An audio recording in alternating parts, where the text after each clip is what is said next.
Welcome to Next on the Tee with Chris Mascaro, where tour players, legends, and the top instructors in the game share their stories, insights, and playing lessons. Join Chris every Tuesday night as he talks with the greats of the game. Tonight's show is sponsored by TaylorMade Golf, the PGA Tour Superstore, 2 Under, Golf Pride, Strixon Cleveland Golf. Your best performance starts with the right golf ball. Sun Mountain Golf Bags. Finn Scooters, making the game more fun. Edel Golf. Hit it, flip it, dial it in. And the Macklemore Club Experience, live above the clouds. Now, here's your host, Chris Mascaro.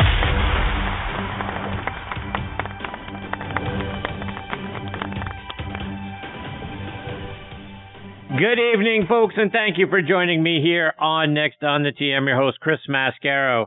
Tonight, I'm going to be joined by 3 of the top instructors in the game, plus the CEO of a pretty cool new product that I'm looking forward to learning about and sharing with you. We'll talk about who they all are in just a moment, but before we do, I want to thank all of you again for keeping the show steady at number 2 in the Podcast Magazine Hot 50 list for the month of July. So we've been number 2 for June and July, so we've got one goal left to achieve, and that's getting to number 1. So please continue to vote, and you can do so daily by going online to podcastmagazine.com/hot50. We're so close.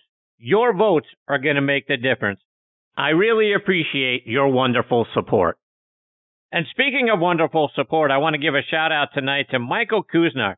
Michael, I really appreciate all the support you've given me in the show over social media, particularly on Twitter. Thank you so much for doing that. You're very much valued.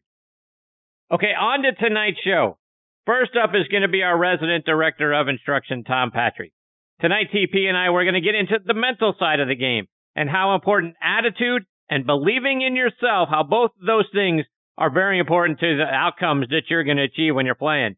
All the negative self-talk that we do out on the course when we're not playing well, it's going to manifest itself in more poor swings, more poor putts, and obviously very bad score. So let's not do that.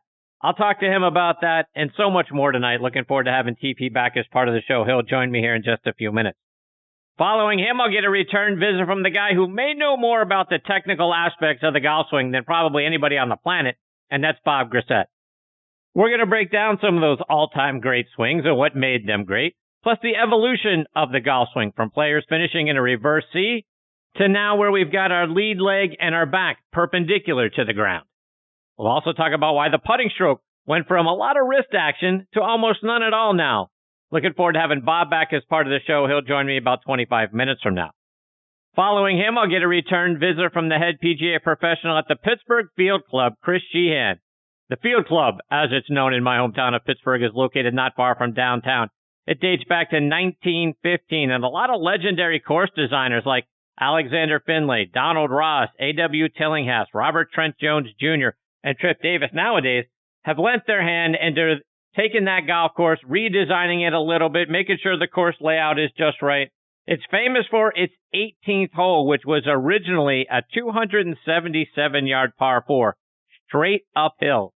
It was so severely uphill, legend has it, that a few members had heart attacks and died while trying to climb that hill during the summer. It's now a par 3 with an elevator that takes you up to the green level. So we'll hear about the course and all of its history and a lot more from Chris when he joins me later on in the hour. Then we're going to round out tonight's show with a visit from Kyle Groth. Kyle is the co-founder and CEO of Whiskers Golf. They've got some great golf shoelaces and socks and a bunch more that's really going to knock your socks off. Looking forward to having him as part of the show. We'll talk about the designs and the patterns and the black and yellow striped shoelaces that I got to get in my dress shoes for this football season. Looking forward to hearing all about it from Kyle, who'll join me about an hour from now. So there you have it, folks. More great stories, tips, and information are coming your way tonight on this edition of Next on the Tee. And as always, thank you so much for tuning in and taking the journey with me tonight. Before we get started, I want to remind you about our friends over at the Macklemore. My buddies and I were there again this year for our annual golf trip, and it was even better the second time around. Everything about what they have up there is first class. The accommodations are fantastic. The practice facility is great and got even greater now that they've opened their new Himalayas putting course. The on-premise restaurant, which is called The Craig, has outstanding food and service. And to say the course is spectacular is an understatement. Can't say enough great things about it, folks. Go online to themaclemore.com to see how spectacular it is for yourself. Golf course is co-designed by our good friends Bill Bergen and Reese Jones, and our friend and PGA Tour caddy and one of my guests from a few weeks ago, Kip Henley, said, outside of Pebble Beach, it's the most beautiful 18th hole he's ever seen. Golf Digest agreed, naming it the best finishing hole in America since 2000, and then Links Magazine doubled down on that, naming it one of the top 10 finishing holes in all of golf. See why we're all saying such great things about it by going online to themaclemore.com. And folks, this segment of the show is brought to you by TaylorMade. Golf is an interesting game because the better you hit the ball, the fewer shots you have to hit. That means the better you hit the ball, the less golf you actually have to play. That's why TaylorMade made the all-new Stealth Irons. TaylorMade Stealth Irons feature a catback design with a 3D toe wrap designed to help deliver increased distance through the bag and more forgiveness on those occasional, or maybe not so occasional, less than perfect shots. The result? Better shots more often. So if you're the kind of golfer who wants to play less golf more often, try the all-new Stealth Irons from TaylorMade. Beyond driven. Okay, my first guest tonight is our resident director of instruction, Tom Patri. If you want to take your game to the next level this summer, folks, go see Tom at Farmington Country Club up in Charlottesville, Virginia. So if you're in the Virginia, West Virginia, or D.C. areas, just a short drive to go meet Tom over there. If you can't go see him in person, download the V1 video app and send him videos of your golf swing. He can help get you dialed in through that app. Please check out his website, tompatri.com, and give him a follow on Twitter and Instagram at TomPatriGolf. Don't forget to subscribe to his YouTube channel where you can watch nearly 150 free video playing lessons. Tom is also a member of the Titleist Advisory Board, and it always does my heart good to have him with me on Next on the Tee. TP, how are you, my friend? Oh, boy, it's 51 time! TP, how are you, my friend? I'm good, pal. How you doing, Chrissy? What's going on? Number 2 on the podcast. It's unbelievable. You guys are rocking. You're the best. It's incredible. Very blessed. Yeah, very blessed. Couldn't be more thankful. Unbelievable. And it's all because of great guests like you, Tom. Incredible stuff. Indeed. Tom, I got to get the LIV golf conversation out of the way tonight. And since we last spoke, we've seen Brooks Koepka officially join them. Carlos Ortiz went that way. We hear Paul Casey is on his way to LIV. And then whispers in the wind, little rumors, Patrick Cantlay, Xander Schauffele, Victor Hovland. One of those guys, all of those guys could be next. If that were to happen, Tom, we'd have 8 of the top 30 over on the LIV Tour, I guess you'd say. If that happens, where do we go from here, Tom? I mean, is Jay Monahan, is he going to try to do something if he digs his heels in and Greg Norman remains steadfast that he wants to crush the PGA Tour? Well, I just don't know. I mean, obviously, I'm as a fan, I just, sit back and get your popcorn to watch what happens. But I'm starting to get a little concerned that, boy, a lot of guys are heading over there. It seems like a steady stream of 1 or 2 a week. I'm going to go back to this thing I say to you every time we talk about this. And you can talk about the money. You can talk about the poor way the PGA Tour has handled it. I think they have handled it very poorly. You can talk about, whether you like or dislike Greg Norman and his tactics. You can talk about a lot of things. It goes back to one thing for me, Chris, and it's always going to go back to one thing for me, Saudis.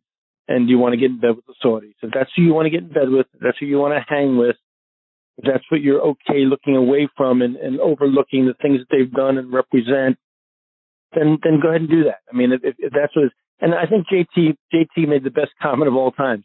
He just wants to say one of you guys just stand up and say what it really is.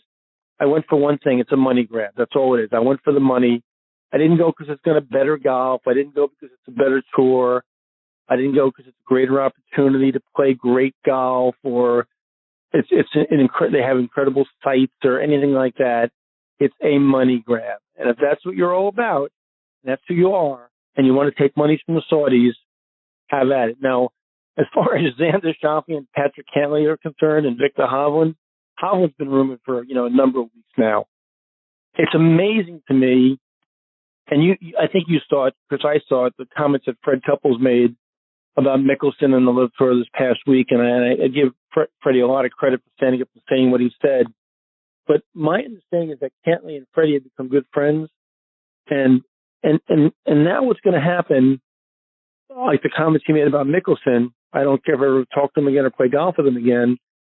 Does this whole thing create an incredible divide among great friends who have played tournament golf together for God knows how long?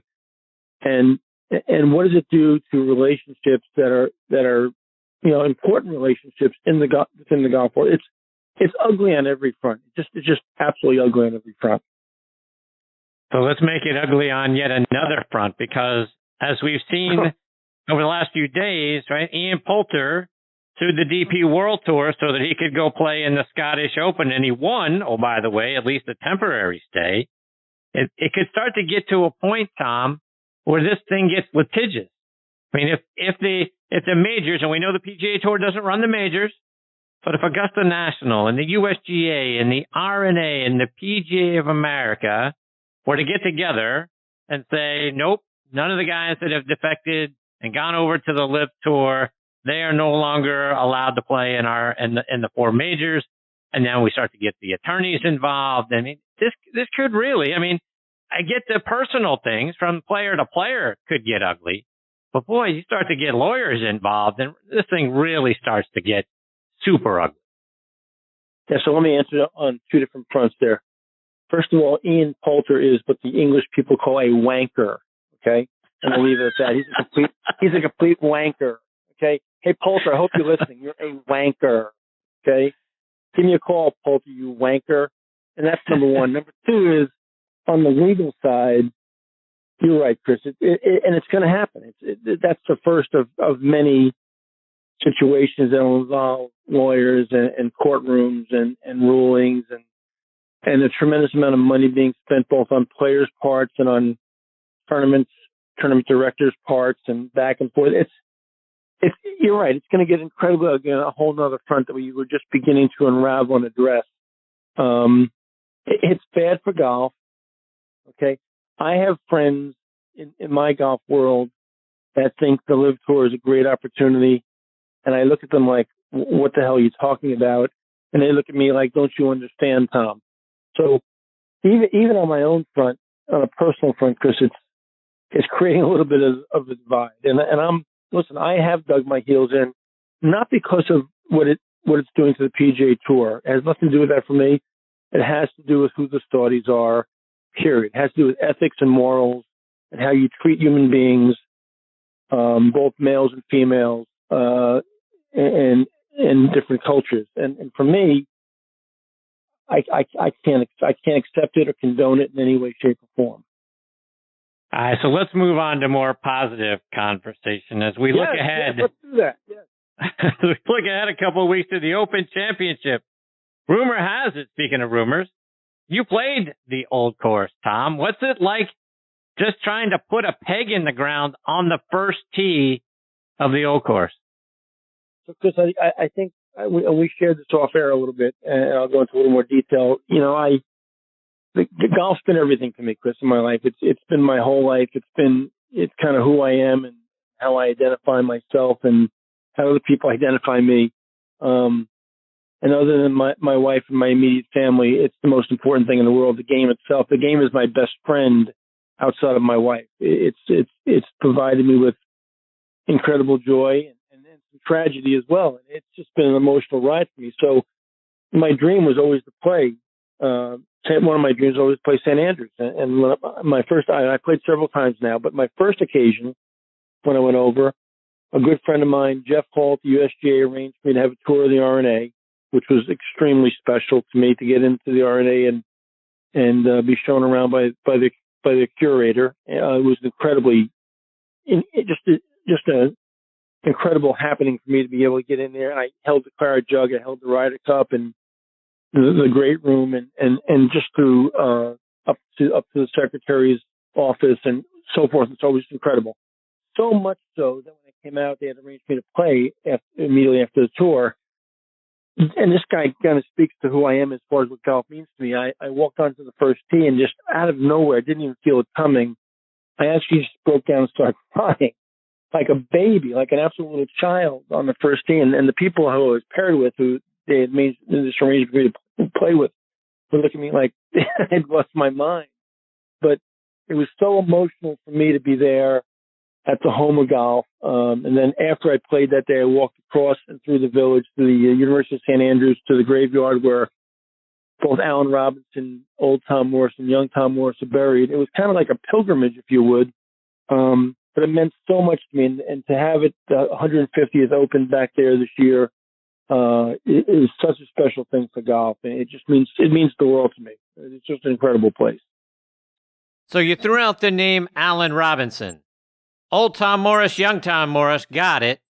Allen Robinson? Allen Robinson? So Allen Robinson, for those of you folks listening who don't know, and we've all heard about old Tom Morris and young Tom Morris, Allen Robinson actually preceded old Tom Morris and was his teacher, his mentor, and was the first keeper of the green of the links of St. Andrews. He's considered the father of golf, if you will. And the first club maker, champion, teacher, mentor. So those of you who don't know anything about Allen Robinson, look him up and do some research. There's a wonderful book out there by C.B. McDonald, who's considered the father of American golf, called Scotland's Gift Golf. And if you haven't read it, it's my favorite golf book of all times. It has nothing to do with instruction. It has only to do with history and how the game started, where it started, and how it eventually got to America. But it's an incredible read, and it's something, if you're really a golfer, in my book, if you're really a golfer, it's a book that it's a must read. Tom, let's talk about what's going on as we lead up to the Open. We just had the J.P. McManus Pro-Am, which got a lot of pub for players that were playing in it. One of them, oh, by the way, was Tiger Woods. Needed a golf cart to play. Shot 77-74. What is your take? For Tiger, certainly you want to have one last run potentially at St. Andrews. We don't know how many years it's going to be before it comes back in the rotunda. Typically somewhere in the neighborhood of 5 to 7 years before we'll see it again. And who knows what his health will be like that far down the road. But is this sort of one last hurrah, do you think, for Tiger, since this is a flat golf course? Tough, who knows where his leg will be 9 months from now when we get all the way back around to Augusta National again. But I don't know. Chris, actually, just before we went on the air, I was watching the replay of the J.P. McManus on the Golf Channel and watched Tiger make a couple of swings and saw that he was in a golf cart. And Adair Manor is not a very hilly place either, and yet he was not walking or not even trying to walk between shots in any way, shape, or form. And clearly by the scores he shot, the form is not tremendous. I say the same thing I always say to Chris. Every time I have this guy dead and buried, he pulls a rabbit out of his hat. But I got to say, and I hate even doing this because I'm going to get mud all over my face again. I don't see it. I think we've really come to the end of the road. The scores that he shot at the earlier events at both Augusta and the PGA Championship were not very stellar, and nor did his form look stellar in any way, shape, or form. He looked like he was in a great deal of pain. He didn't look like he was moving tremendously to me during the broadcast just before we went on tonight watching it. I don't have a lot of high hopes for any kind of miraculous endeavor this next week. Tom, switching gears, I want to get a playing lesson or two from you on the mental side of the game. And I saw you commented on Twitter to a response to a video that the PGA Tour put out showing a player that had been sort of berating himself, missing a short putt, kind of angry, doing that negative self-talk that we do so often out on the golf course. And your reply was, attitude equals performance. You are what you believe you are. Talk about that. Yeah, because I've been really, really blessed in my life to be around some people who are incredibly positive in the coaching world, sports psychology world. Two people that come to mind immediately with this question. Jay Wright, the just recently retired coach at Villanova, wrote a book called Attitude. Jay's a good buddy of mine and probably one of the most positive human beings on the planet. The glass is always half full with Jay Wright, always half full.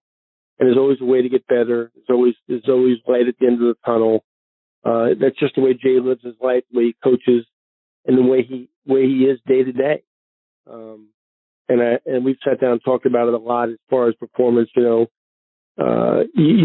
can't play positively in any sport with bad self-taught or bad attitude. It's just not possible. Bad attitude does not equal good golf. Okay, and then the other person who I've been busting up for almost 40 years now, and funny, we've kind of been reunited here at Farmington in Charlottesville, is Dr. Bob Rotella, who's a good buddy, and he's actually a member of Farmington.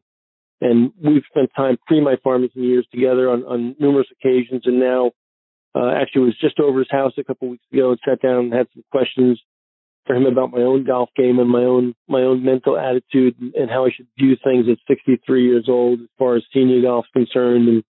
And Doc is, again, like Jay, just so damn positive about everything. So why not? Why can't you do it? What would make you think you couldn't do it? You've done it before. Why can you do it again? And the famous thing that Jay Haas once said to me too, the great player on the Champions Tour and PGA Tour previously, he said to me one time, he said, Tom, the golf ball doesn't know how old you are. And I've always remembered that. And I just think that, so many of my junior players, play one bad event and they put their finger on the panic button. And Paul Azinger said something really great to me, so profound a couple of years back. We were sitting talking about golf and, playing good and playing bad. He said, Tom, when you're playing bad, you never think you're going to play good again. And when you're playing good, you never think you're going to play bad again. And the truth is, neither one of those things are true. It's all a big cycle. And golf is a difficult game with a lot of moving parts at a high rate of speed. The guy who recovers the quickest is the guy who takes his hand off the panic button the soonest. And I've always remembered that by Paul and the great insights from both Jay Wright and Bob Rotella. And I think every day we put our feet on the floor out of bed because we have a choice we can make. And I just choose that my glass is half full. It's very, very simple. I just think that's the best way to be successful. So take that a step further, Tom. I mean, Ben Hogan always used to say the most important shot in golf is the next one.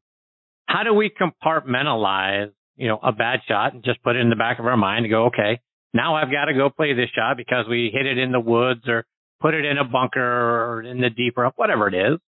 How do we compartmentalize that, let that go, move forward, and now say to ourselves, I got this next shot. I can put this one on the green. I can make par from here. How do we do that on a consistent basis? Well, I think the first thing you have to understand, Chris, right away is there's two things you can't control. You can't control the future. It hasn't happened yet. And you can't control the past because it's already happened. The only thing you can control is the present. The only thing you have any semblance of control about is the present, where you are presently. And I think in golf, it's so easy to get ahead of ourselves. Gee, if I make par in 17 and 18, I'm going to break 80. Or I'm going to break 100 for the first time.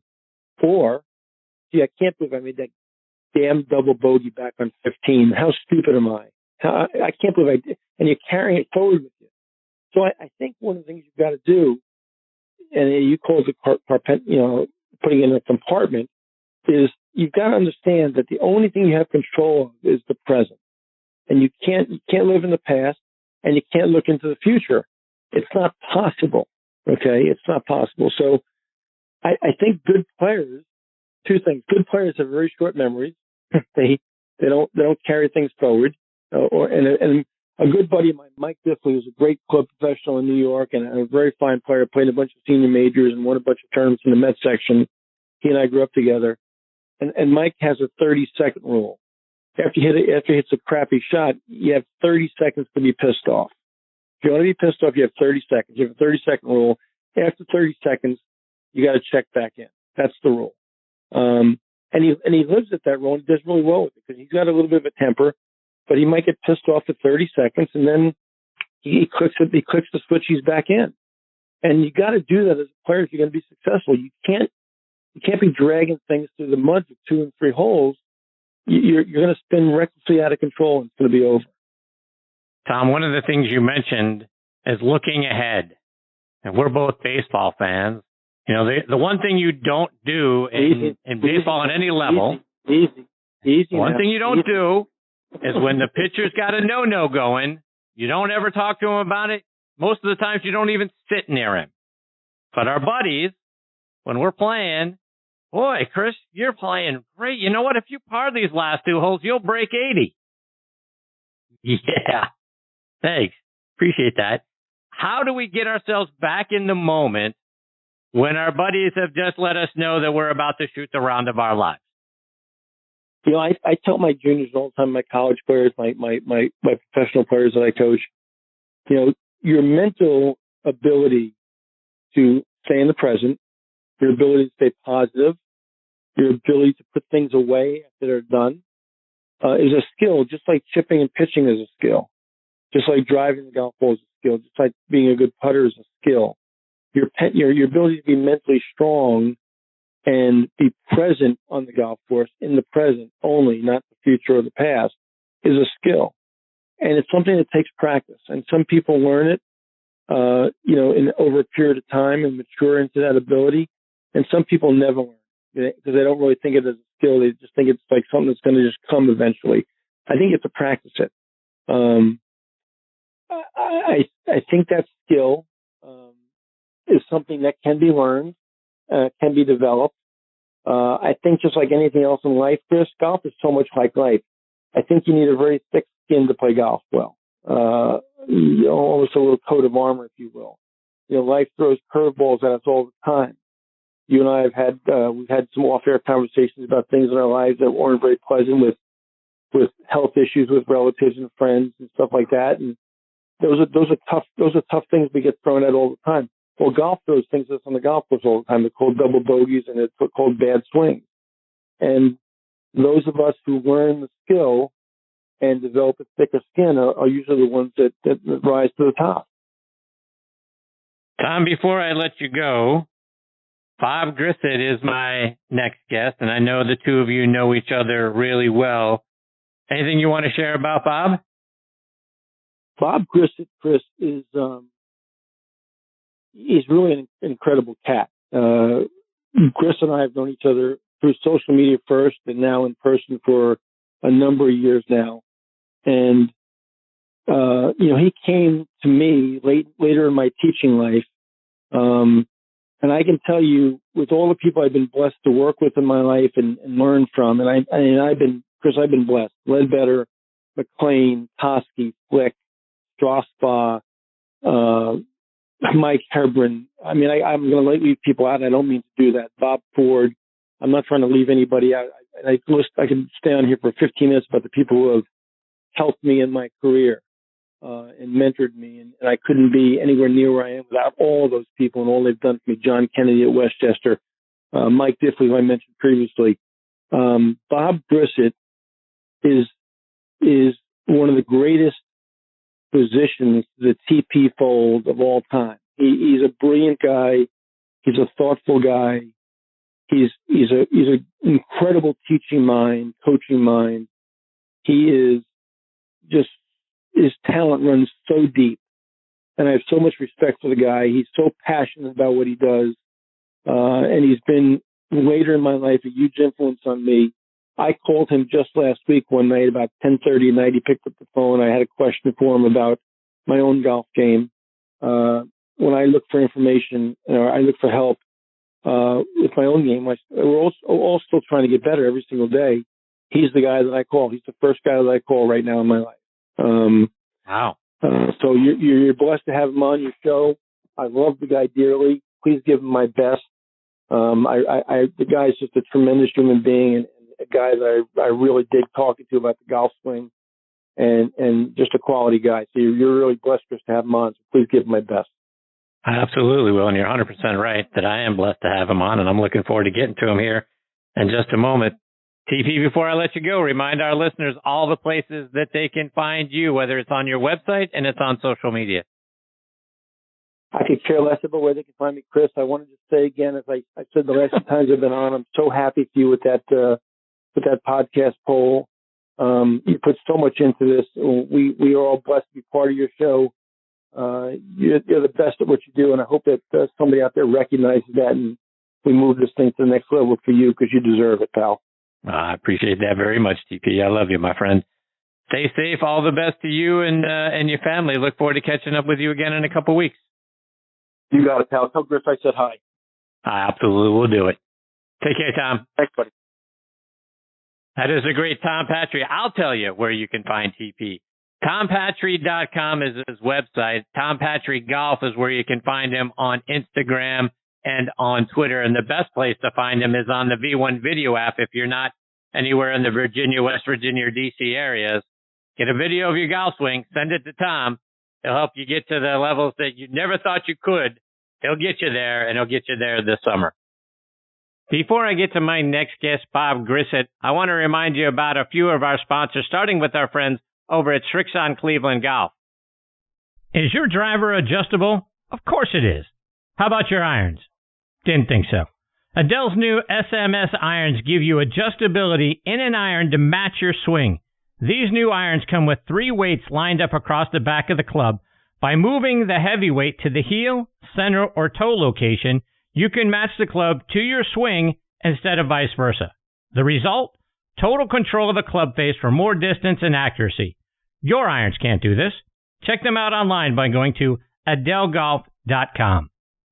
I also want to give a shout out to our friends over at Squares Golf.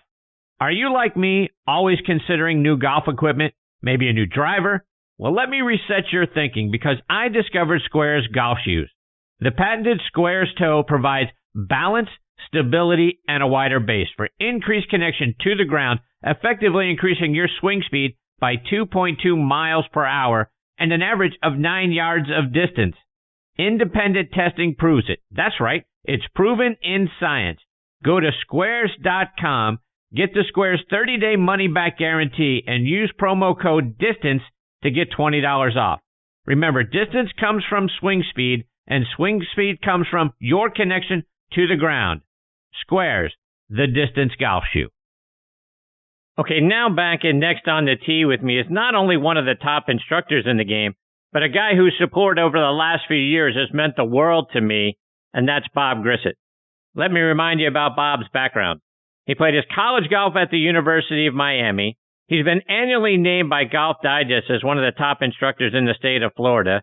He is the former director of instruction at the club at Morningside in Rancho Mirage, California.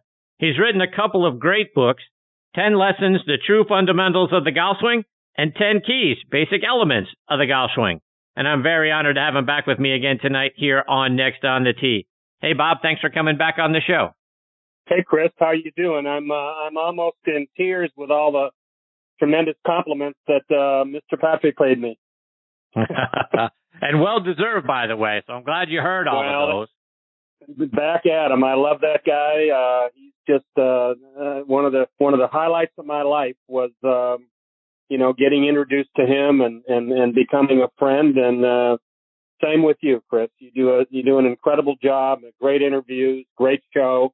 And I'm happy to go in there and try to vote 4 times the same day. I appreciate you, Bob. I appreciate that very much. You're awesome. So, Bob, it's been a little bit, almost exactly a year since the last time I got to have you on the show. Catch us up. What's been going on with you? Same thing. Just, doing my thing. I teach in Boca Raton, and do a lot of online lessons to clients all over the world. Had like 4 or 5 of those today. The last one I did happened to be the Titleist rep in Canada. So it's always busy. Keeping up with the Instagram, I'm just amazed how my count has been growing. I look at it every day, and it's growing 100 to 200 to 300 people a day. It's crazy. Wow, that's awesome. Yeah, it's almost at 4,000, and I haven't paid for any of them. They have these things there where you can pay somebody for followers, and I've shied away from that. But yeah, it's been crazy. So it's good to be busy. Bob, you've probably broken down more golf swings than anybody in the history of video breakdowns. When you look at the great ball strikers of all time, first of all, who are the great ball strikers of all time in your mind, and what similarities have you found that made them so? Well, if I had to rank them as the top 5 ball strikers of all time, I'd certainly put Mr. Hogan first, and then I'd put my old friend, Mr. Mo Norman, second. Lee Trevino is right in there. Tiger Woods is in there, and Sam Snead. That's who I would rank as the greatest ball strikers in the history of the game. I would rank Hogan and Tiger as probably the greatest 2 iron players that ever played. And in dedication, desire, discipline, determination, the work ethic that all those guys had, is really beyond belief. I had a phone conversation many, many moons ago with Mr. Hogan. And basically, he told me, if you have enough desire, dedication, discipline, and determination, you'll find what you're seeking. I was trying to persuade him to work with me, but he was not going to have any of that. But it was enjoyable to even talk with him on the phone. Look at Tiger. I mean, look at what this guy's been through in terms of his knee injuries, his back injuries, coming back to win the Masters in 2019. On the day he had that accident, and I've gone around that curve many times. I used to live in L.A. A good friend of mine who's a doctor in Orlando told me that a friend of his who was a doctor at that hospital, they were going to, the leg was hanging on by a tendon. They were going to probably have to amputate it. How they saved it is beyond me. The fact that he would ever play golf again, that was no chance in my opinion.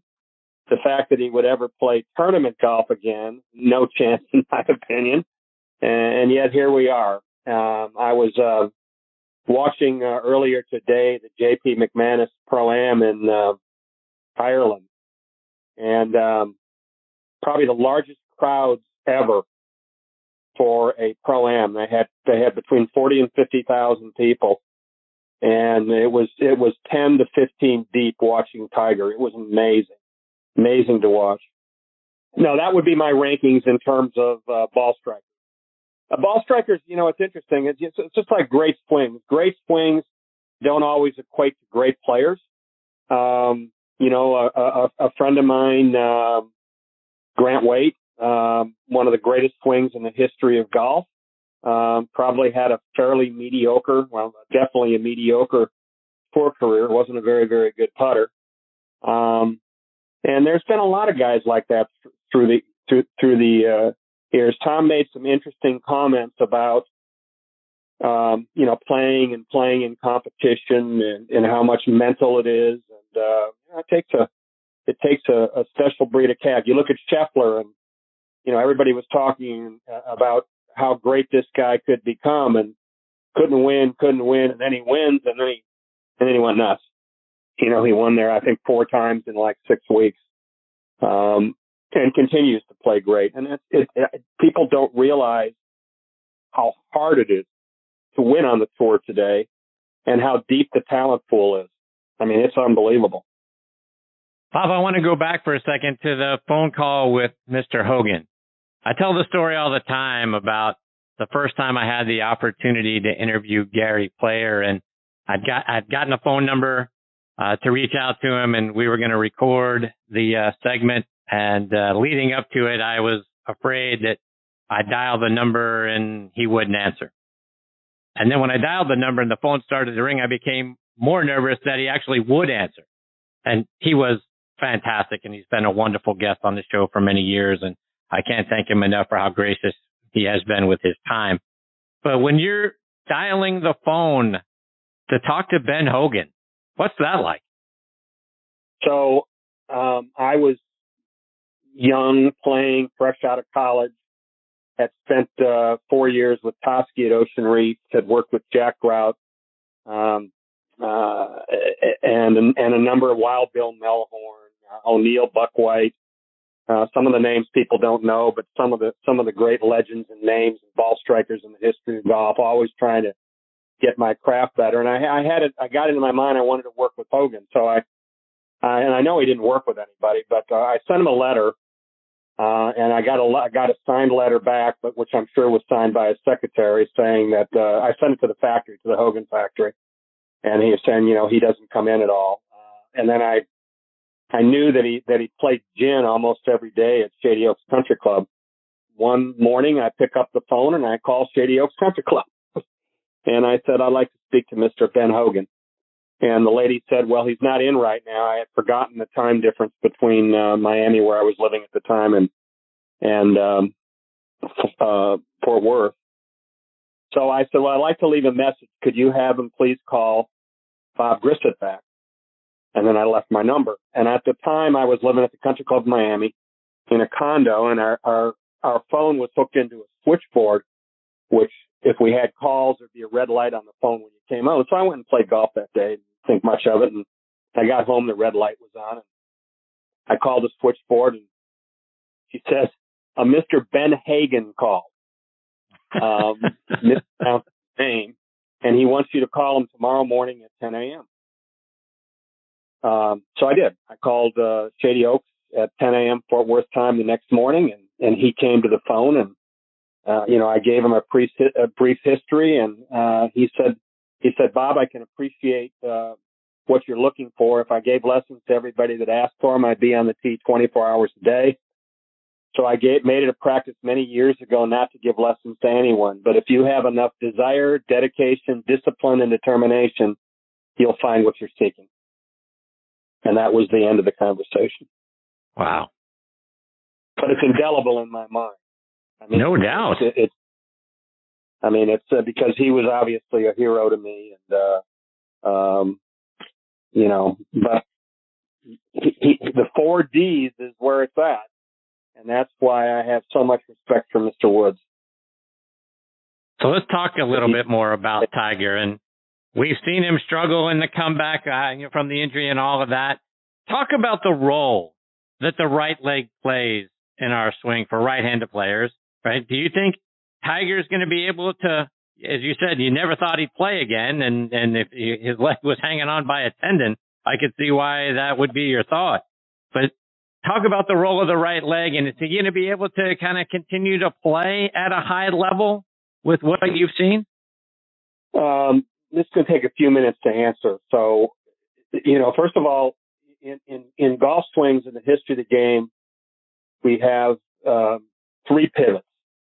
And I don't consider a backswing a turn. A turn is a partial element of a pivot. There are 3 movements in the pivot. There's extension of the spine. There's side bending, and then there's a rotation or turn. You can have a left post pivot. Johnny Miller, Nancy Lopez, Bryson DeChambeau, pre-long drive. You can have a center post pivot. That would be Hogan, Tiger, Snead, and most of the tour players. And then you can have a right post pivot. That would be, Ballard guys, Rocco, Ricky is a little into that right now, or has been for a couple of years, and I think that's why he's struggling. But regardless of all that, we get some confusion in golf in terms of the words weight shift and pressure shift. So we have tools to measure things now, which are pressure mats. They're not weight mats, they're pressure mats. And they're measuring ground reaction force. So all that means is they're measuring push into the ground. Like if you were to take Usain Bolt and put pressure plates on the starting blocks for him to run the 100-yard dash, his entire body mass, which would be his weight, would be out over the track. But those pressure mats would be registering 100 as he's pushing into him to push off. So in a golf swing, a left post pivoter or a center post pivoter is not moving any column or any mass to the right, but they're both creating an early pressure shift. So at address, a typical tour player is going to probably be 55 to 65% pressure left. It doesn't mean weight. It's not going to look like their weight's on their left foot. It's just pressure into the left foot. And, you'll see like Gary Player as an example. When he started his backswing, he did that by kicking his right knee in. Well, that's shifting pressure to the left, and then he recoils back. So there's an early pressure shift, It goes from there to about 65 right, 35 left at P2, which is when the shaft's parallel to the ground. At P3, which is the left arm parallel to the ground, it gets to about 75, 25 right. At P4, and people will find this interesting, it gets at 50-50. So tour players are actually starting to shift pressure back to the left while they're still mid backswing. So that Henrik Stenson would be a good example, although he's moving mass at the same time. But when he gets to the top of his backswing, he's dead centered. His head isn't to the right. So Tiger, in his scenario or case, is going to have to be a little more left post now. Because he can't, and he's going to be a little more upper body oriented. He can't push off his right leg maybe as much as he can. He still can create downward forces, which he does really well, meaning he's loading into the ground on that first part of that downswing, and then he can push up with his left side and his left leg, which isn't so great either, right? That's the one that he broke his knee in. So I watched in the last 2 days, and in the last 12 years, I have never seen him drive the ball as well as he did the last 2 days. I think he only missed like 1 or 2 fairways. Unbelievable how he drove the ball. He didn't hit his irons as well as he could have. But there's probably a little bit of rust or jet lag, I would assume. He didn't chip as well. Of course, it's hard. So Tiger's going to have to be, you're going to see a little more what I would call a left post swing, where you'll see him at the top of his back swing and he might be a little closer to his left side with his upper body. And you can play that way. I mean, as I said, just Johnny Miller played that way, one of the greatest ball strikers ever. Nancy Lopez played that way. That Colin Montgomery, great player from England, plays that way. So I think that's what you're going to see from Tiger. And, it really is going to depend with Tiger if he can walk, if he's able to walk 2 holes, 18 holes, 4 days in a row. I would have guaranteed anyone that he would have never attempted to play the Masters. Too hilly. That was going to be tough. It was going to be tough on him when he has all those side hill and downhill and various lies. That puts a lot of stress. And you could see he wore down. And, even Southern Hills to a certain degree is hilly. And he definitely wore down there. So I think he made a good decision not playing in the U.S. Open. And we'll see. We'll see. I mean, he loves this golf course. He's won the Open there twice. I know there'd be nothing that he'd rather do than win it in its 150th anniversary on that golf course. I almost think if he did win it, he'd retire. But that's sort of what we're going to see from him. And, I think it's still going to take, people, I read these things, they post, he's washed up, he's this or that, hogwash. People have to understand that 99.9% of the people that were in the same situation that he was in would have probably lost their leg and would have never walked again. Not only did this guy walk again, he's playing golf again. Pretty amazing. Bob, one more before I let you go. And when I look at golf swings from back in the day, a lot of players finished in a reverse C kind of form, where today most finish perpendicular to the ground with their lead leg and back both being that straight up and down. Talk about the transition of the golf swing from so many players being in a reverse C to now being out on that lead leg. Yeah, that was in my era. We had we worked on a lot of leg drives, creating a lot of leg action, lateral leg action, which would be weight shift in the lower body. But going back to the pressure mat, it's not creating a downward pressure into the mat. So you don't get the same forces to jump up, which is what you have to do to be able to really hit it far. There still is some slight backward bend. It might be 10 to 20 degrees, maybe even 25 degrees with certain players, but certainly not the old Mike Reeds and Johnny Millers where, you know, the back was in a complete reverse C. That's really tough on your joints, tough on your knees, tough on your back, tough on your lower back. Now that I look back and knew that that's what I tried to do, and I look at some pictures of that, you know, my back gets sore looking at it. You know, I just think we've become smarter in what we know about the golf swing and what we know about how to generate power and how the body should move. I mean, what I've learned, you never stop learning, but you know, the stuff that I tried to do when I played is so antiquated in terms of what I teach now or what's available for people to get out there now. Bob, let our listeners know, how can they stay up to date with all the great things you're doing? Following you online and then over social media as well. Yeah, I think Bob Grissett, at Bob Grissett on Instagram is a great place to start. You know, I post a lot of great content. I think I've made over almost 8,700 posts there. You know, and I'm continually posting swings or certain tips.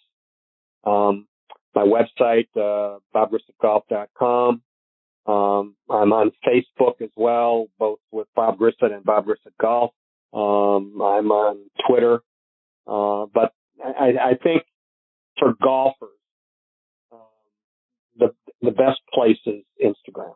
It is without question. I would say that virtually 90% of my business comes from there. Well, Bob, I can't thank you enough for taking time out of your night to come back and be a part of this show. It's always a treat to get to spend some time with you. I hope I get the privilege of doing it again soon. Anytime, Chris. You're the best. Really enjoyed it. I hope I didn't talk too much. Absolutely not. That's why I have you on. I want you to talk more and me to talk less. So that's the best. And you're the best.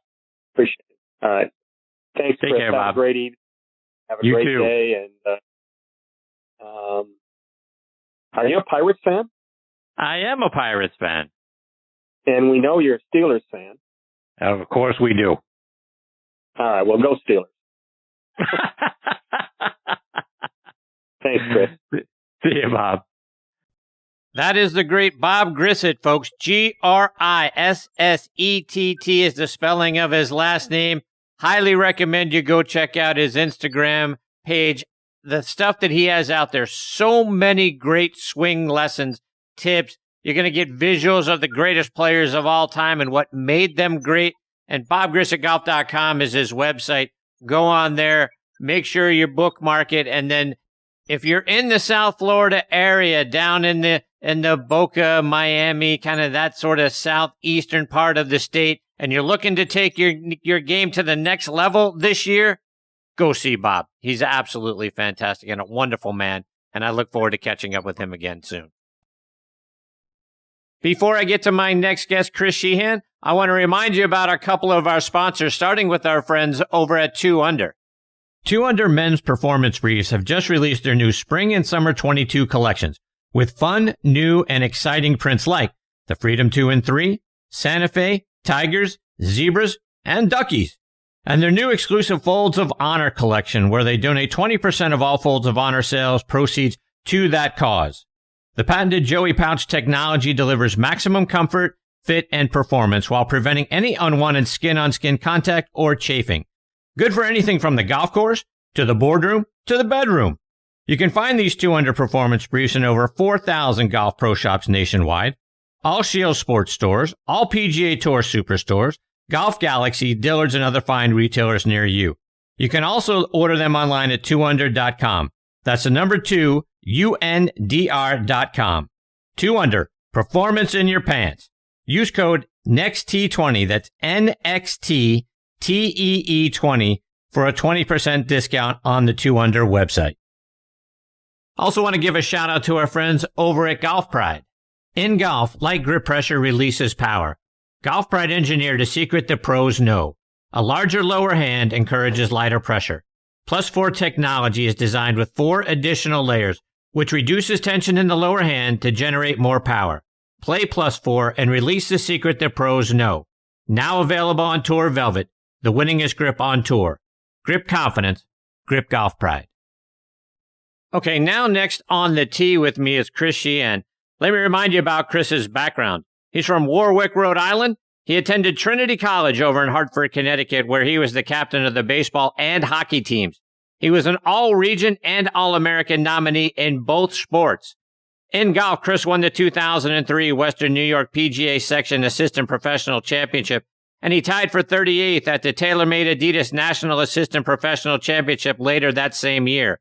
He spent 6 seasons working alongside 3 of Golf Digest's top 100 instructors, including Bill and Craig Harmon, plus Todd Stones.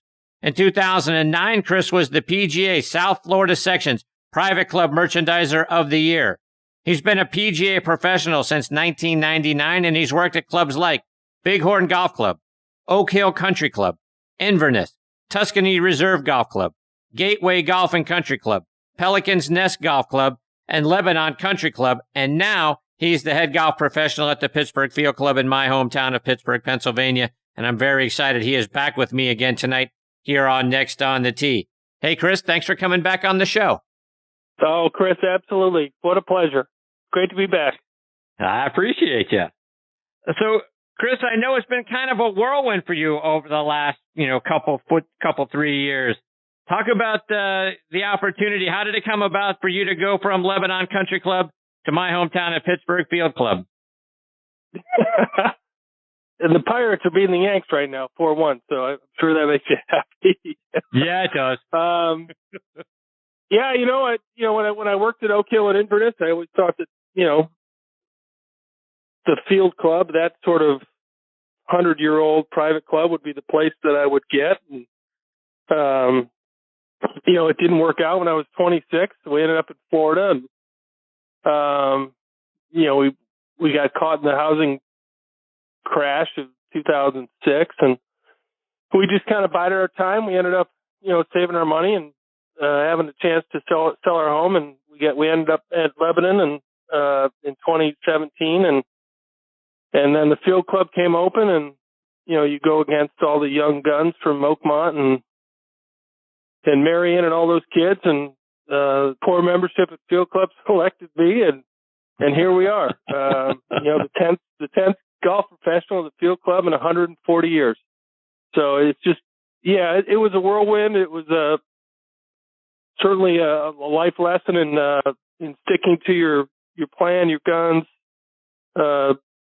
Most importantly, being a good human, and here we are. I'm at one of the finest clubs in America, and I just can't be prouder to be the club pro at Pittsburgh Field Club. And Chris, the course is an Alexander Finley design, and so is Lebanon Country Club. Talk about the design and the layout of Pittsburgh Field Club, and can you see the similarities and the influence Finley had on both pieces of property? You certainly can. Yeah, I mean, Field Club, it's the 10th oldest club in America. It was, chartered in 1882. It's 140 years old this year.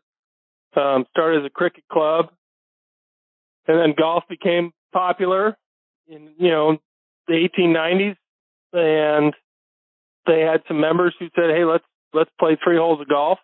And then golf took over and cricket sort of died, and the property that the Field Club is on was purchased in 1914, and Finley came through. He routed it in 14, built it in 14. It opened in 15. On June 1st, the original clubhouse was built opened in 1915, and you can definitely see some of the holes that are similar, some of the dog legs, some of the short par 4s, some of the long par 3s. Finley had the 9th hole at Lebanon, which was originally the last, was a par 3, and the 9th hole at Field Club now is a par 3. Quite honestly, because people died walking up the hill playing par 4. And, they ended up building an elevator in the 1930s. And it was just, the 18th hole, and people can, can say, well, why would you have an 18th hole as a par 3? It's an incredible hole. And I think a great golf course consists of 18 great holes, and the Field Club certainly has it. And it doesn't matter that the 18th hole is a par 3. It's a great hole. But yeah, I mean, Finley was there and he built it, and it's a Finley design. And you had Donald Ross come through, and Tillinghast was through, and Willie Park Jr., and Robert Trent Jones, Arthur Hills, and most recently Keith Foster did a bunker renovation. And it's an awesome golf course, and it's hosted some tremendous events. It had the 1937 PGA Championship that Denny Shute defended. He beat Jug McSpaden. I mean, think about that. Some of the people that walk the grounds, the golf course that exists. And, you know, back then the PGA was still 36 holes of stroke play and 4 rounds of match play. And, you know, it had the 59 Western Open. Mike Suchak beat Palmer. Palmer missed a 4-footer on the last hole to lose. The Low-Am was Nicklaus in 1959. And it had the 53 Open qualifier, which was interesting because back then, even everybody had to qualify except the defending champion. And so Field Club held the 36-hole qualifier, which Hogan won, and he ended up going on to win the 53 Open at Oakmont. And they asked him about the golf course, and he said, well, it's a phenomenal golf course, but the one across the street much better, which was a shot in the arms of the Field Club. And it's great to have, you know, Hogan play there and all the greats. And it's an old school, perfect place. And while the golf course is great and the tradition is great and the history is great, the place wouldn't survive without its members. And they're truly, and you're a Pittsburgh guy, so you would know this more than I mean, the members are just unbelievable. They're just so good, and they root for each other, and they cheer for each other, and they fight with each other, and they take care of the club. It's just tremendous. I mean, they have such respect and revere for the club. And, you know, today's modern private country clubs, sometimes that's difficult. You get the boom of golf and the growth of new golfers. And, you know, these people just absolutely admire and love the club. And the club's going through a transition. They got a new golf pro for 15 months, and they've got a new chef and a new GM in the last 60 days. And membership's getting younger. We're on a wait list for membership now. And it's just an amazing place. It's an amazing city. And you know the people. Yep. They're just, you know, they're lunch pail folks. They work hard, they play hard, and it's just an awesome place. And, you know, this is intentionally and hopefully my last stop. So it's great. I love it. Chris, I want to go back to the 18th hole that you mentioned a moment ago, because when I was reading the history of the golf course, the original design had it as a 277-yard par 4, but it was severely uphill. So uphill, like you mentioned, during the summer, legend has it that some of the members died of a heart attack trying to climb it. It has since been modified into a par 3 with an elevator that takes players up to green level. Talk about that. Yeah, so the 17th hole finishes at the bottom of the hill, and it's a wonderful hole. And so the 18th tee used to be adjacent to the 17th green, and you would hit a drive up probably a 25% incline.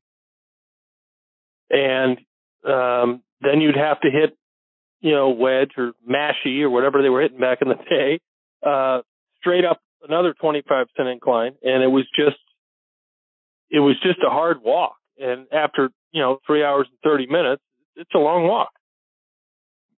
And it's a tremendously uphill walk. And they did have some unfortunate passings, and it was, you know, when it's hot and this time of year, and they decided to build a 7-story elevator from the 17th green up 7 stories, and you take a 265-foot plank walk to go up to the 18th tee to a 212-yard par 3 that sort of supports a little draw that curls along the driveway in the main clubhouse, and it's a tremendous green. It's a perfect complex where you can hit it up the right side of the green. It kind of curls left. You can make one. You can miss the green left down a 50-foot hill down towards 5 green and down 1 fairway, and you can have no chance at making 4. The club hosts one of the great traditions of the club as well is these are sort of parallel stories here, but there's a gentleman in Pittsburgh you may know and you may have read about. His name was Frank Feurer Jr. He was sort of the patron saint of amateur golf in Pittsburgh. He was a sort of a working class guy, ended up with a beer distributorship, became very wealthy. But one of the things he wanted to do after a cancer scare 30 years ago was to give back. And one of the reasons he tried to give back was through golf. So he started a tournament called the Family House, which used to be, if you remember Peter Jacobson's 2-day Pro-Am in Seattle, and you remember sort of a modern-day iteration is Faxon and Andrade's 2-day event in Rhode Island. Well, Frank Feurer had a 2-day event of his own called the Family House. And it was in Pittsburgh, and it roamed around for a little bit, but it kind of stayed home in Pittsburgh and stayed home to the field club. But he would put up $875,000 of his own money for a purse. And he got guys like Els and Couples and Ian Baker Finch, and it was a tremendous 2-day gala for club pros. And it was a Monday, Tuesday after a tour event. It was at Field Club for many years. And one of the cute stories that they've told is, Frank passed away in late May this year. So his tournament that we host every year has been it was very somber this year because it was the first since his passing. But one of the great stories about it was when Ernie Els won the Family House, he came to the podium and Mr. Feurer handed him a check for $165,000, and Els kind of quipped, "I didn't know we were playing for money. I just wanted to support you in the city." Wow. I'd heard so much great things about it. So, yeah, it was out of his own pocket. So the Family House kind of went away, and he started his own tournament called the Frank Feurer Invitational, and it ended up being 40 players, mini tour players, ex-tour players, 5 amateurs,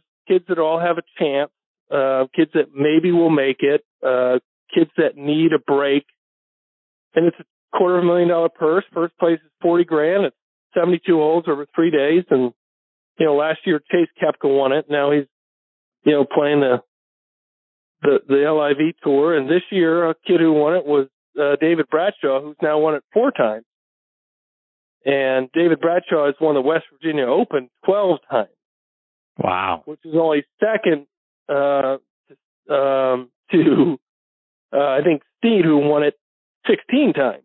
So you get a super quality field, and it's still at the field club, and it's still a big deal, and the members still embrace it, and they give up their golf course for 2 days, and that's what Mr. Feurer was. He was the true celebrity of Pittsburgh for golf, and it's just an amazing story, and certainly heart-wrenching that he passed this year at 96 years old, and his family ran the tournament this year. They've committed to one more next year, and we'll see where it goes. But the 18th hole last year, Chase Koepka doubled the 17th hole and then got stuck in the elevator for 30 minutes. It shut down. So he comes up to 18. He makes a tremendous par to stay in the playoff, and then we have a 2-hour rain delay. And then this year, David Bradshaw, Eagles 15, par 16, bogey 17, and birdies 18 to get in the house at even par. And the guy who was leading, his name is, the guy who's tied for lead, his name is Piri Borgia, whose father was, played with Pele, Ecuadorian born. It's kind of a weird story, but this kid was a tremendous story. And he's got to make par to get in the playoff, and he hits it left off 18 and makes double. And Bradshaw won his 4th and took home his $40,000 prize. But 18 is, it's part of the legacy of the club for the last, 90 years. It was built in 1938, and It gets stuck once or twice a year. Doesn't make it bad. Sort of makes it interesting and juicy for people that get stuck there. But it was funny that Chase Koepka got caught after making double and then had to sit in there for about 18 minutes while he got rescued, and then came up and made a heck of a par to get in the playoff and actually win in a playoff that was 2 hours after he finished. Chris, one more before I let you go. And from a location perspective, the course is just 6 miles from downtown Pittsburgh. So I have to imagine you get a steady stream of players from Pittsburgh sports teams, past and present, coming through there. Who are some of the players that you've gotten to see? It's a great question. In my 15 months, I'll say this. Last year we had, and because of COVID, we've had to stockpile our Monday outings because people were shut out. And so the last couple of years, particularly this one, we're playing catch up with our Monday outings and our weddings, things like that. But last year we had a couple of Mondays off. I was able to I had a phone call from one of the agents for the Dodgers who I had met in San Diego when I worked in the desert. And he said, "Hey, can we get a couple groups out on Monday?" I said, "Yeah, it'd be great." So I just figured, it's 4 or 5 guys, and it's Mookie Betts, and it's Dave Roberts, and Josh Turner, and Max Muncy, and Will Smith, and the real sweetheart of the whole group was Pujols. He was incredible. He was just incredible. And they came in, they had fun. We had the place closed for them. We took care of them. And about 2 weeks later, we get a call. Cardinals, who had talked to the Dodgers, and said, "You got to see it. It's just really cool." So it's Wainwright. And, one of my heroes as a Boston fan was Lester was there, Matt Carpenter. And we sent him out with one of my assistants on a Monday. And just total gracious, great guys. And ironically, about 3 weeks ago, I'm opening the golf shop. It's about 6:45 in the morning. And I get 3 guys at the back door, and I don't really wonder why they're there. We don't have anybody teeing off till like 7:45, and this big 6'7" guy walks in the golf shop and says, "Yeah, we got a 7 o'clock tee time." And I said, "Are you sure you're playing here?" And he goes, "Yeah. I've got a tee time with." It was booked through, Tom Johnson. And I looked at him. I said, "Are you sure you're playing here?" And he kind of looks at me, he looks up, and he says, "Oh, my God, we were here last year. It's Wainwright again." He's supposed to play Fox Chapel. So he gets dropped off with 2 of his buddies, and they're outside the golf shop, and then he realizes, "Oh, my God, my ride just left." And so I said, "Well, hang on. I'm the only one here. There's only one car in the lot. Just take my truck. It's literally right outside the door. Just take my truck and go over to Fox Chapel. It's 4 minutes away." He's like, "You sure? Are you sure?" I said, Yeah, go ahead." So he takes my car keys, he takes my truck over to Fox Chapel and plays golf. And but it comes to about 4 o'clock, and I call Alex Childs over at Fox Chapel. I say, "Alex, my truck's still over." He goes, "Yeah, your keys are behind the counter." He left them there. So it was Wainwright, who just forgot where he was playing. And he was tremendous to Jordan. He was tremendous to the club. And just to have those guys there, and on their one day off, they probably get 1 day off every 8 weeks. It was great to have them at the club, and it was good to see them there and have some fun and let loose. But they were so gracious, and I'm so happy that they were there. That's awesome. Chris, before I let you go, remind our listeners, how can we stay up to date with all the great things going on out there at PFC? Follow you on social media and anywhere else online as well. Yeah, sure. Twitter, it's at PFC PGA Pro. And Instagram is Field Club Golf or Christian_Sheehan_PFC. I tend to post things about members and about their events. And I'd be remiss if I didn't say this to you. It's probably been, 5-6 years since we first talked. And, I know you're climbing the ladder and, the number 1 rated podcast in the country. So, I'm happy for you. I'm proud of you and all your hard work, and I'm proud to be a small part of it. I wish you nothing but continued success with Next on the Tee and your Thursday night tailgate. So I'm just happy to be a small part of your program, Chris. I appreciate that very much, Chris. It's been a lot of fun getting to know you and your family and your travels, and I couldn't be more thrilled that now I have you in my hometown of Pittsburgh, and hopefully we get to share more and more stories about what goes on there at PFC and stay up to date with what's going on in the Sheehan family. I'm blessed to know you. Absolutely. My oldest son broke 100 today for the first time. At Caledonia, good for him. Yeah, they're on vacation. Liz and the boys are down there with her family. So, yeah, broke 100 for the first time. But thanks for the kind words. And next time you're in Pittsburgh, you make sure you call me. We'll play some golf. I look forward to it. Take care, Chris. All the best to you and your family. We'll catch up soon. Thanks, Chris. You as well. That is the great Christian Sheehan. And folks, a finer individual and a finer family you will not find on this planet. Chris has been a wonderful friend, like he says, going 5 or 6 years back. I've been privileged to have him on the show several times. Tonight was the 6th time that he has joined me. And each time it has been a privilege and a wonderful interaction just because that's the kind of guy he is. Pittsburgh Field Club is a place that I can't wait to get up to see. It's right there in my hometown. It's a perfect marriage. Great golf course, great family, great PGA professional, and I can't wait to be a part of it. Hopefully I get the opportunity to catch up again with Chris real soon. Before I get to my next guest, Kyle Groth, I want to give a shout out to a couple of more of our sponsors, starting with our friends over at Srixon Cleveland Golf. Your best performance starts with the right golf ball at Srixon. A global leader in golf ball technology and innovation, Srixon offers a wide variety of award-winning golf balls for golfers of every skill level. Whether you're searching for a tour performance golf ball or a distance golf ball with incredible feel, Srixon provides the best golf balls at incredible prices. Srixon offers a wide variety of personalized options while also developing a highly visible colored golf ball as well. Select the right golf ball for your game today and trust it with Srixon. Check them out online at Srixon.com. Srixon.com. Find the right golf ball for your game today. I also want to remind you about our friends over at Sun Mountain. There's a company nestled in the valley of Missoula, Montana, that embodies the essence of quality, function, and innovation, and that's Sun Mountain, which started building golf bags back in 1981. They are an industry leader in golf bags, travel covers, outerwear, and push carts. With flagship products that you've come to know, like the C-130 cart bag, the 2.5 ultralight stand bag, the Club Glider travel cover, the Speed Cart, and Rainflex rain gear. Sun Mountain continues its quest to provide the very best in golf products to every range of golfer. Visit them online at sunmountaingolf.com to look at their amazing products. Okay, now next on the tee with me is Kyle Groth.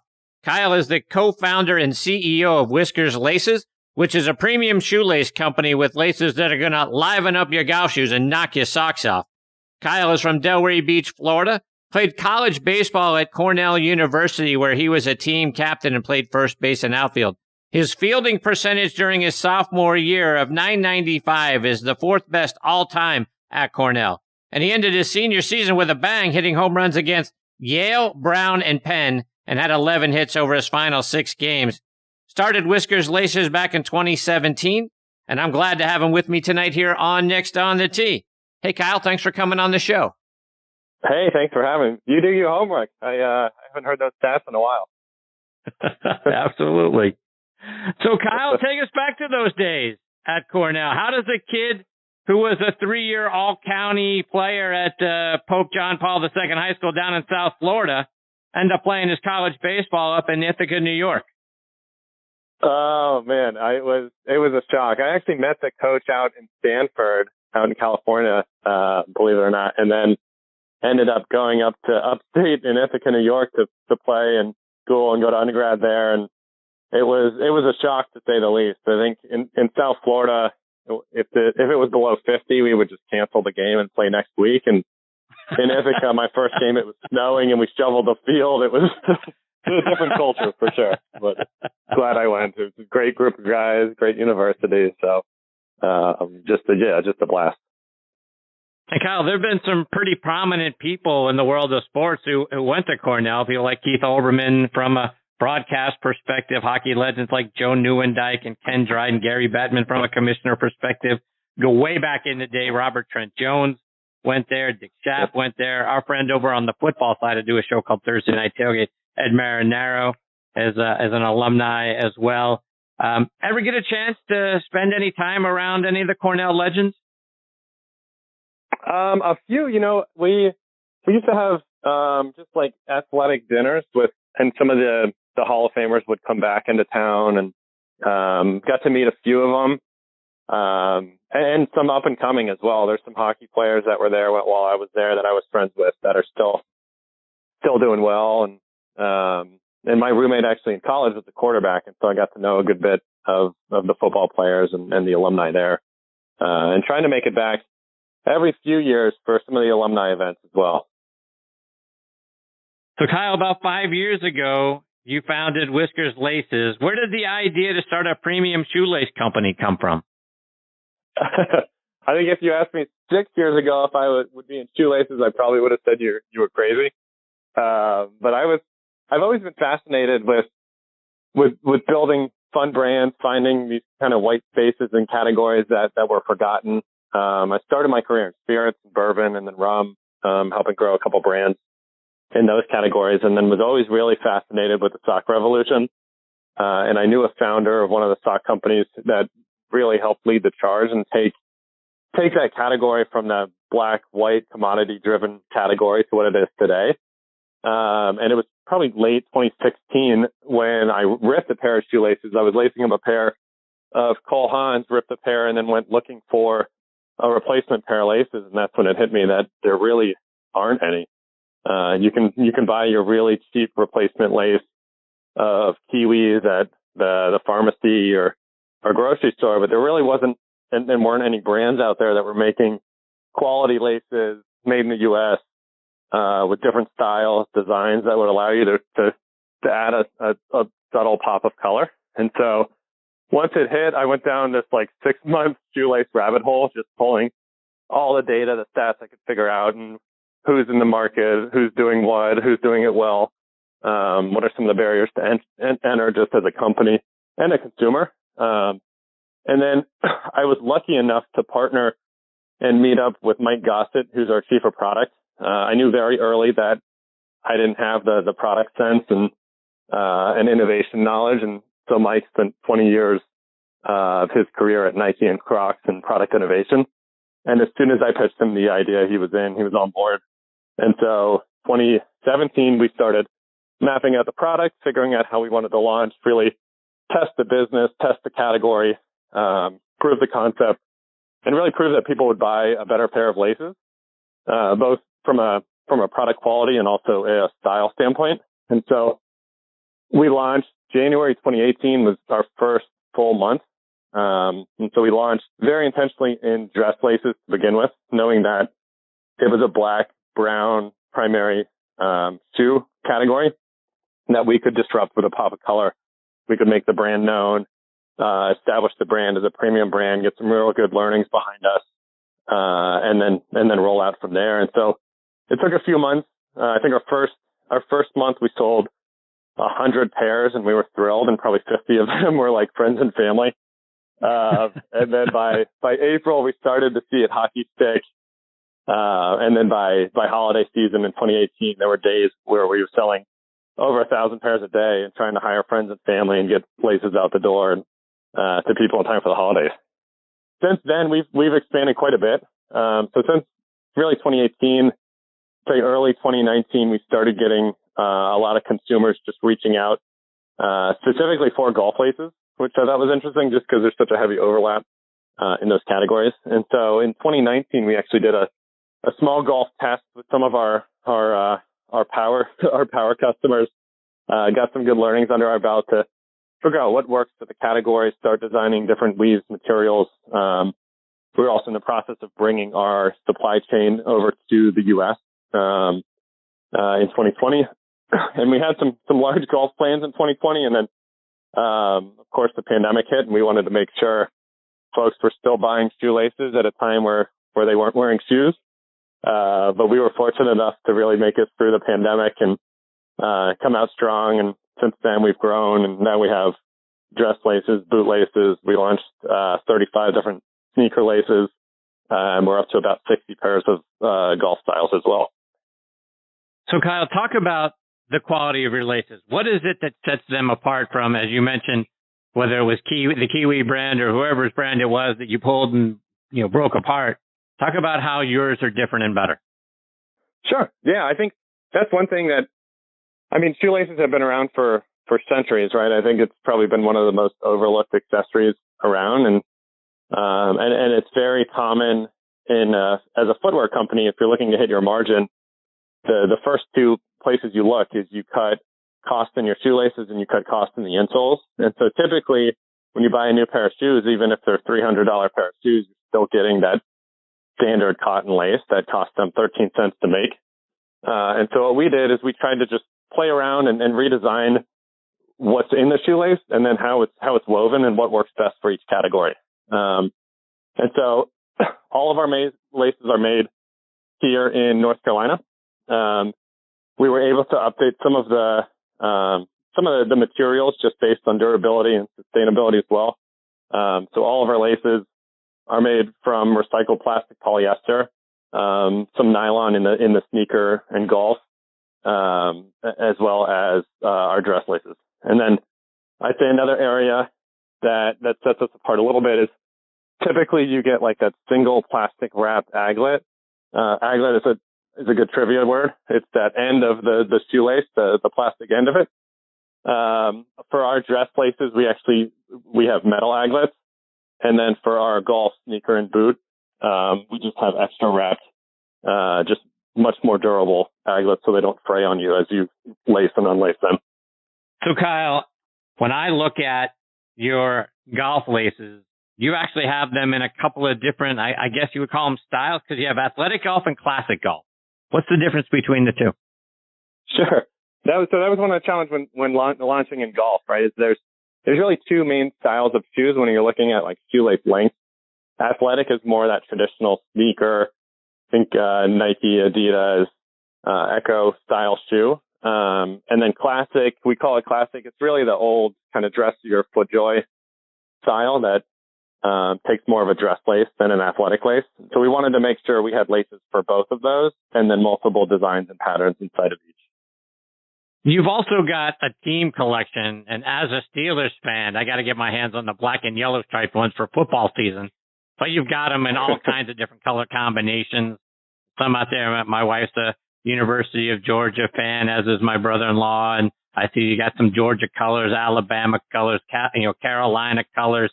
Talk about the team collection.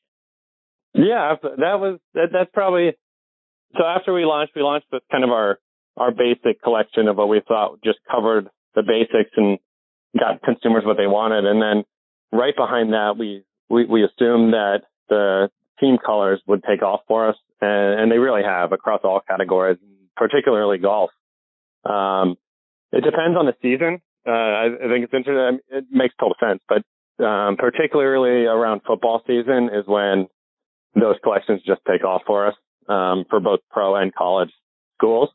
And so we just continue to add to that. But I think we have, at this point, we're over 100 styles, and we have about 90% of the top schools covered at this. And talk about your classic and athletic caddy crates. Those caught my eye as well.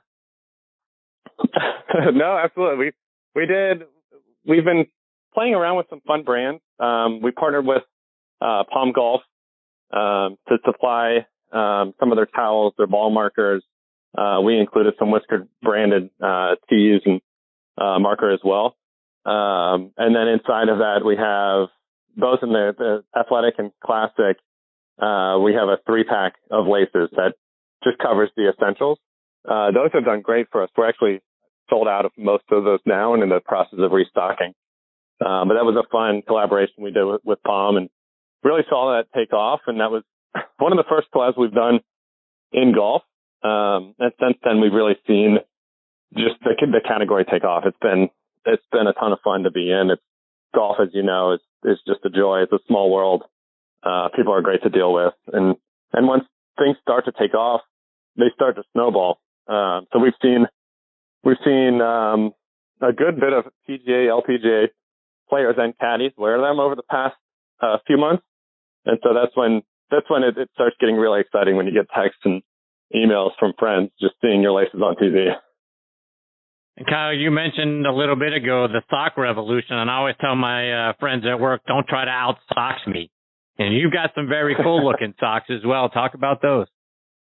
Yeah, for sure. We have kind of our coordinating socks, and what we have is really our initial collection.